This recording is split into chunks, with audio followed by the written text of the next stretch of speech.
Questão sobre meio ambiente. É equipamento dos veículos que reduz a emissão de gases poluentes. Vamos ver que equipamento é esse? Que dispositivo é esse que reduz a emissão de gases poluentes? O catalisador é um equipamento, um dispositivo do veículo que reduz a emissão de gases? Sim ou não?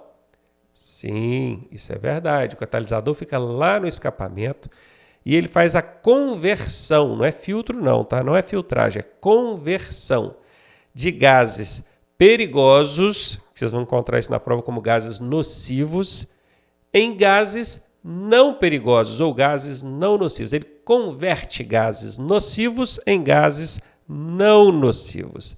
Então o catalisador é ótimo para isso aqui, tá ok.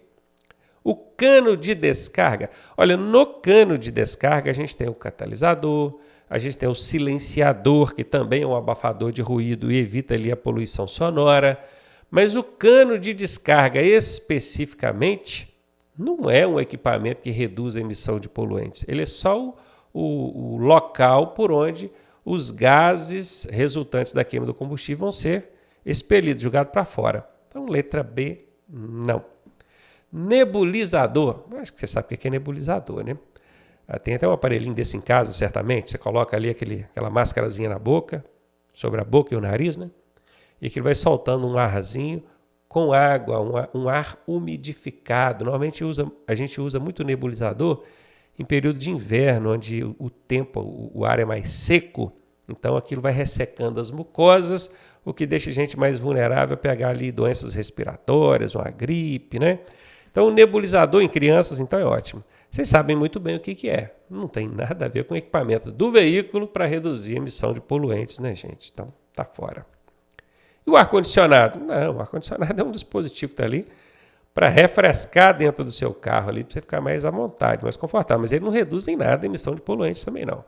Letra D, tá fora.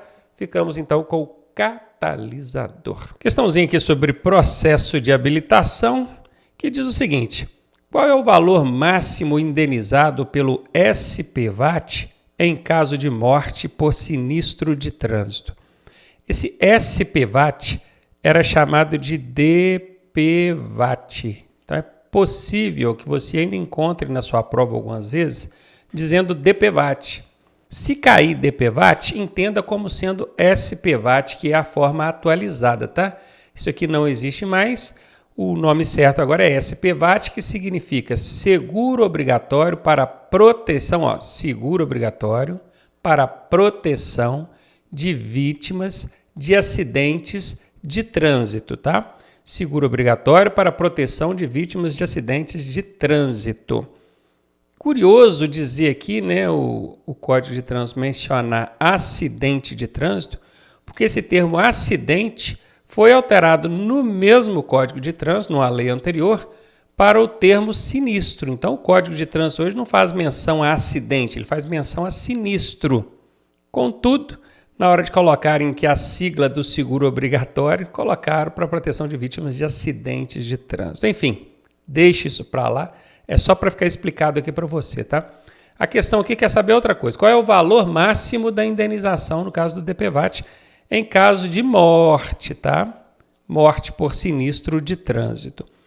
São dois valores de indenização. R$ 2.700, que é isso que está aqui, ó, no caso de lesão corporal. E R$ 13.500 no caso de morte ou invalidez permanente. A pessoa que perdeu-lhe um braço, uma perna, ficou cega no acidente, ela ficou inválida permanente.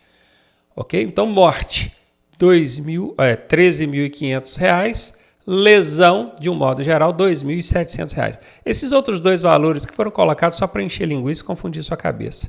Guarde esses dois aqui, tá? Como aqui está perguntando morte, então a resposta é letra C. Questão sobre meio ambiente. A poluição característica dos veículos movidos a óleo diesel é a forte emissão de quê? Óleo diesel é um tipo de combustível, né? Nós temos aí o etanol, que o pessoal conhece também como álcool automotivo, temos a gasolina, temos o diesel, temos o GNV, né, que é o gás natural veicular. O óleo diesel, de todos esses quatro que eu falei, é o que mais polui, ele é terrível. E aqui está falando, qual que é uma característica forte desses veículos que utilizam óleo diesel como combustível? Seria a forte emissão de quê? Eles emitem alguma coisa de forma muito forte, muito abundante. O que que é? Fumaça preta. Aí vamos pensar.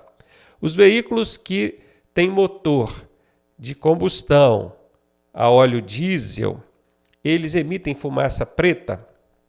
Sim ou não? Emitem. Então, isso aqui é uma característica. É uma característica. Ah, esses veículos emitem monóxido de carbono? Sim. Mas você conseguiria identificar isso num ambiente natural? Por exemplo, você está ali vendo o trânsito, você consegue ver esse monóxido de carbono sendo expelido? Esse ozônio, esse gás carbônico? Então, quando fala característica, é aquela coisa que... Olha para uma pessoa e fala quais são as características dela. Ah, ela é loirinha. Ou então tem o cabelo ruivo. São aquilo que você consegue ver, perceber. Então, características de veículos movidos a óleo diesel, coisa que todo mundo percebe, é essa maledita fumaça preta aqui, tá? Não estou dizendo que ele não emite, que ele não emita, que ele não expele monóxido de carbono, ozônio. Sim, também. Se você procurar pesquisar, você vai ver que o óleo diesel, a queima do óleo diesel emite essas partículas, esse material particulado aqui, monóxido de carbono, ozônio e tal. Mas a fumaça preta é a principal característica, não tenha dúvida disso, tá? Letra A, a resposta. E aí, tá gostando da aula? Eu sou o professor Ronaldo Cardoso e tenho o caminho das pedras para você chegar à sua aprovação da forma mais suave possível. Se você fizer exatamente o que eu te pedi, eu garanto que você passa. Clique aqui no primeiro link da descrição e vem ser aprovado com a gente. Mais um aí de mecânica. A injeção eletrônica é uma das inovações da década de 90, lá em 1990. E veio para substituir o antiquado. Antiquado, essa palavra não é muito popular, né? Ela significa o quê? O mesmo que em desuso. Desuso. Desuso, não usa. Desuso é o mesmo que não mais utilizável. Não é mais utilizável. Tá bom? Antiquado, em desuso, ou não é mais utilizável.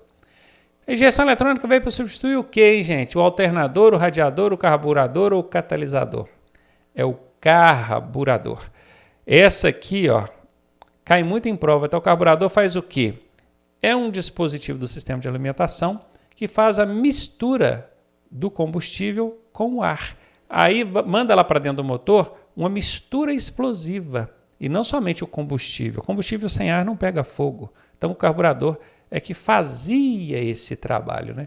Porque ele foi substituído desde a década de 90 pela injeção eletrônica, que continua fazendo o mesmo trabalho, misturando ali o combustível com o ar. Professor, mas ainda existe veículo com carburador? Existe, os veículos antigos, né? Até pouco tempo, motocicletas também saíam com carburador. Diria que motocicletas foi a partir do ano 2005, 2010, que popularizou mesmo o sistema de injeção eletrônica em motocicleta. Já tinha antes motocicleta com sistema de injeção eletrônica, mas popularizou a partir de 2005, 2010. E de lá para cá parou também de fabricar moto com sistema de carburador. Mas você vai encontrar muita moto aí ainda que tem carburador. Carburador.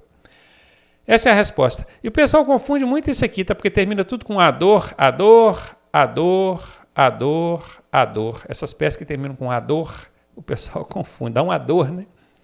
O alternador é do sistema elétrico. É ele que produz, gera a energia elétrica e manda lá para a bateria armazenar.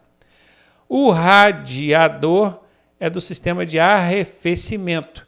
É ele que recebe a água que vem em alta temperatura do motor, baixa a temperatura dela e devolve para o motor. O catalisador é do sistema de escapamento. Ele é um conversor catalítico. Ele converte gases nocivos em gases não nocivos. O que é nocivo, professor? É perigoso. Ele transforma gases perigosos ao meio ambiente e à saúde humana em gases não perigosos. Esse é o catalisador, fica lá no escapamento. E o carburador é do sistema de alimentação, que faz o quê?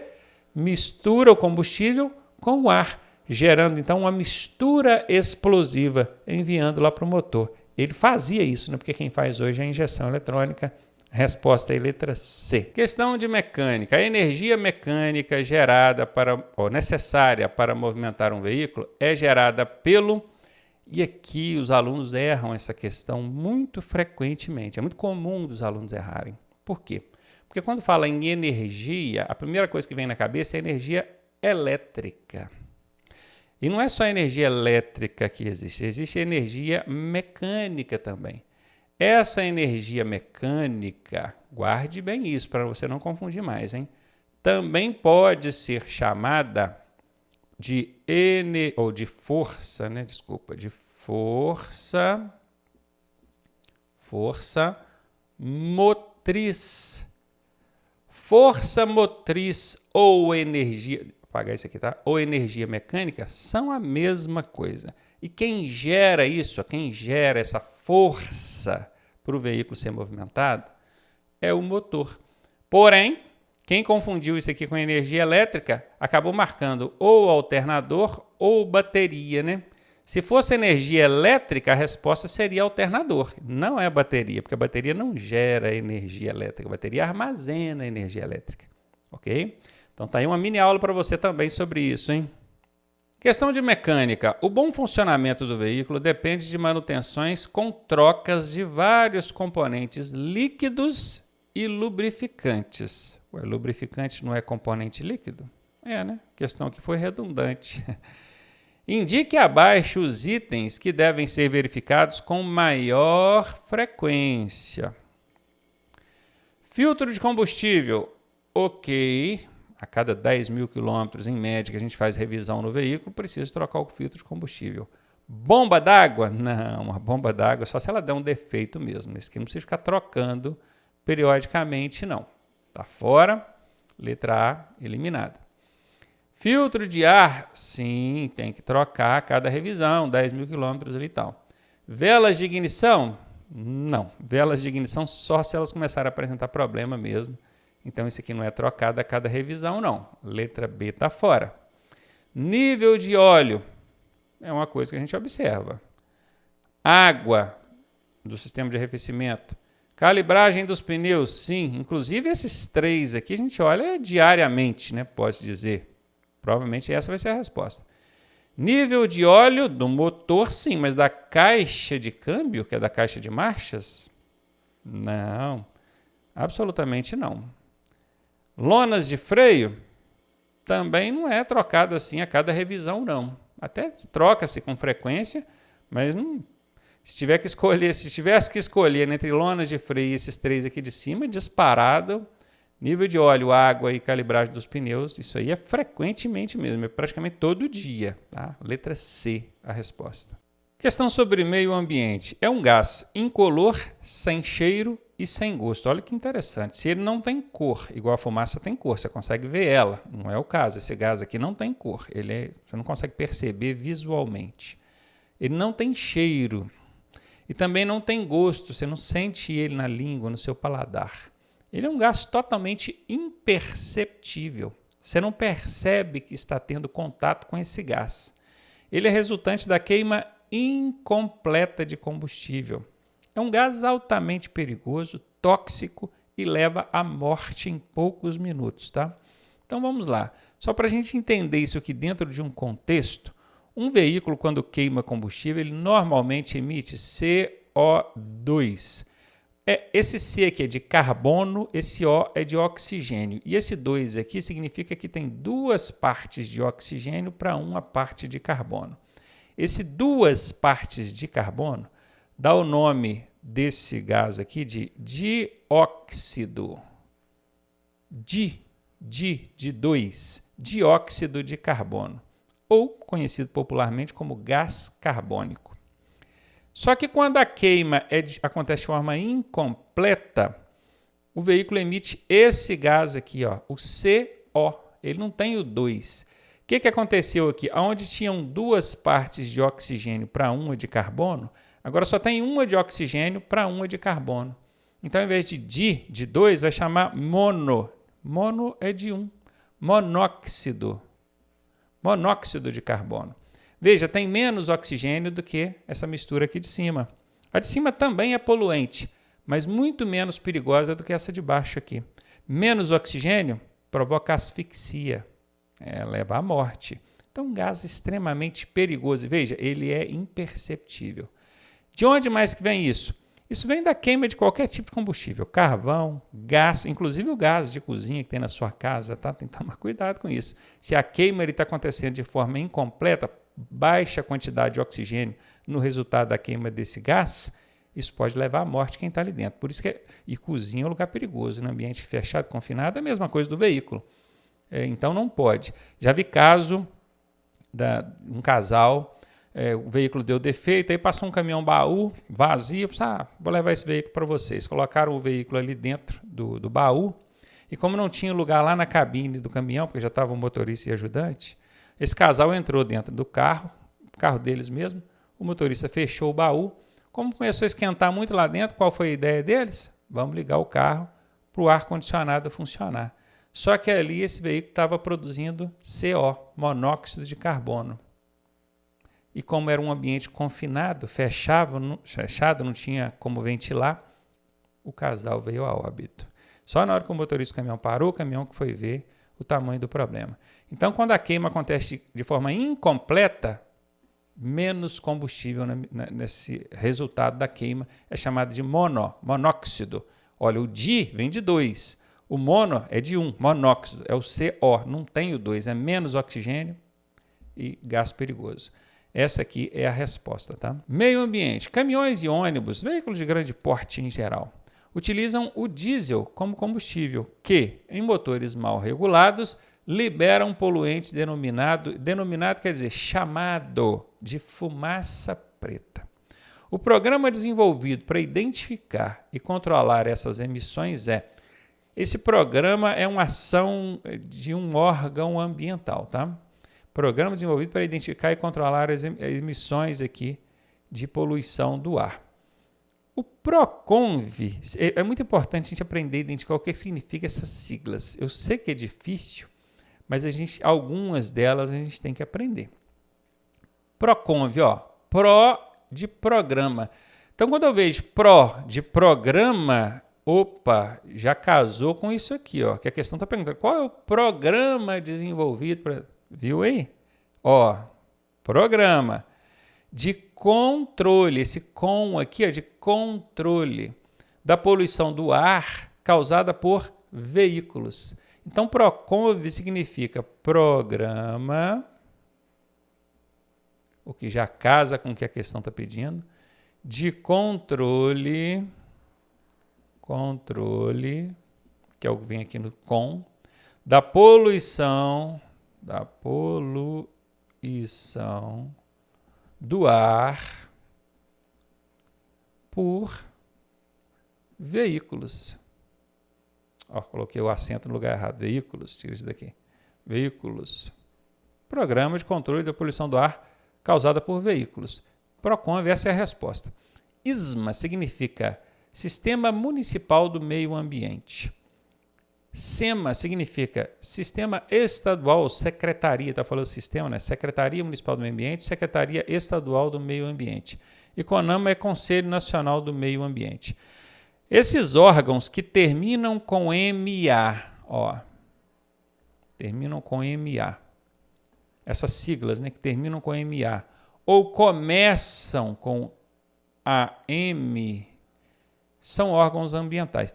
Vou repetir, essas siglas que terminam ou começam, terminam com MA ou começam com AM, são órgãos ambientais.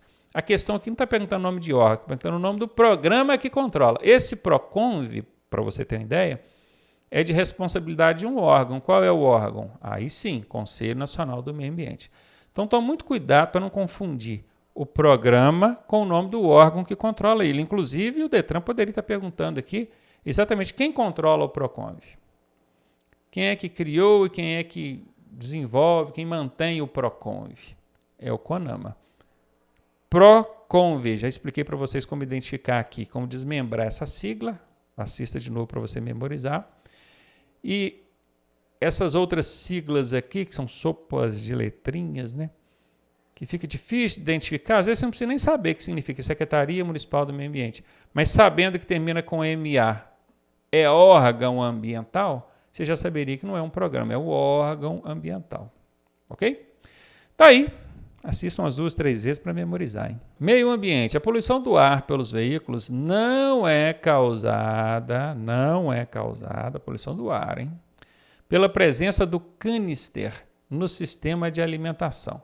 O canister é um dispositivo que fica no sistema de alimentação do veículo, que cuida do combustível. A alimentação é o combustível do veículo, né? E ele serve para quê? Ele serve para absorver os vapores de combustível. Em vez de deixar esses vapores se dispersarem no ar, poluindo o ar, ele absorve e devolve esse combustível que estaria evaporando para dentro do sistema de alimentação para ser queimado. Então ele é ótimo porque ele ajuda a economizar combustível, né? Não deixa o combustível evaporar, e também porque ele ajuda a diminuir a poluição do ar. Então a poluição do ar pelos veículos não é causada pela presença do canister. Não é. Tá bom? E eu estou procurando aquela que não é. Então, certamente vai ser essa a resposta. A poluição do ar pelos veículos não é causada pelo constante atrito dos pneus com asfalto. O atrito dos pneus com asfalto gera uma fumacinha que sai ali. Quer ver isso? Dá uma cantada de pneu, por exemplo, para você ver. Então, dá uma freada com o pneu arrastando. Sai uma fumacinha ali, não sai borracha de pneu e mistura ali com ar e evapora. E aqui causa poluição do ar. A questão está querendo aquela que não causa. Essa aqui está fora. A poluição do ar pelos veículos não é causada pela evaporação de combustível no tanque. Poxa, se o combustível está evaporando, se dispersando no ar, ele está causando poluição. A questão está querendo aquela que não causa. Então, vou eliminar essa. Inclusive, a letra A explica a letra C, que eu falei que o canister não deixa o combustível evaporar. Aí beleza, ele não causa poluição.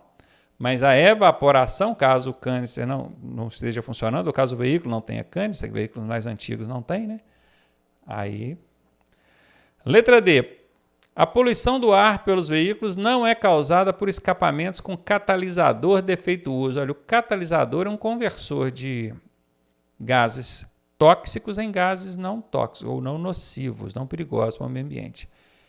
Se por escapamento com catalisador defeito. Se o catalisador está defeituoso, vai poluir o ar. Eu estou procurando daquela que não causa. Então, letra D está fora, letra A é a resposta. Mais um sobre o meio ambiente, ela diz o seguinte: para promover a boa interação social no trânsito é necessário interação social. Ajuda mútua. Ajuda mútua é quando é um ajudando o outro. Fica lindo, né? Então aqui, ok. A fim de evitar ou solucionar problemas no trânsito. Gostei, tá bom. Letra B. Não abrir mão dos seus conceitos, mesmo diante do direito alheio. Poxa, se a outra pessoa está no direito dela, mas eu não concordo porque eu tenho um conceito pessoal, eu não vou abrir mão do meu conceito, mesmo sabendo que ela está no direito dela? Isso não é forma de ter uma boa interação social, não, né? Tá fora. Reprimir condutores que cometem erros no trânsito. Gente, todo mundo comete erro no trânsito. Não tem esse nem aquele. Todo mundo. Eu cometo, todo mundo comete. Reprimir é o quê? Chegar e falar, só você errou, não sei o quê. Você acha que isso vai dar bom para uma boa interação social? Vai não, né? Letra C está fora. Deixar de dar passagem a condutores folgados. Pensa, um condutor folgado. Você já está lá na faixa da esquerda, já no limite de velocidade da via, a via só permite andar até 80, você já está a 80. E ele chega atrás de você, fica piscando farol, buzinando, pedindo passagem. Ele é folgado, não é? E aí você vai deixar de dar passagem para ele. Olha, se você fizer isso, se você deixar de dar passagem para esses condutores folgados, primeiro você vai estar cometendo uma infração de trânsito, porque é dever de todo condutor dar passagem quando solicitado. Não importa se ele está excedendo a velocidade, isso não é problema seu. Você não é guarda de trânsito e nem é radar de trânsito. Ok? Segundo, que fazendo isso, deixando de dar passagem, em hipótese alguma, você vai estar criando uma boa interação social. Boa interação social, meu querido, é quando você abre mão até dos próprios direitos para ter uma boa convivência. Imagina se você fizer isso aqui, que inclusive é ilegal, acabei de falar que é infração, você tem que dar a passagem, mesmo que o cara for folgado. Então aqui não dá, né? Letra D está fora, ficamos então com a alternativa A.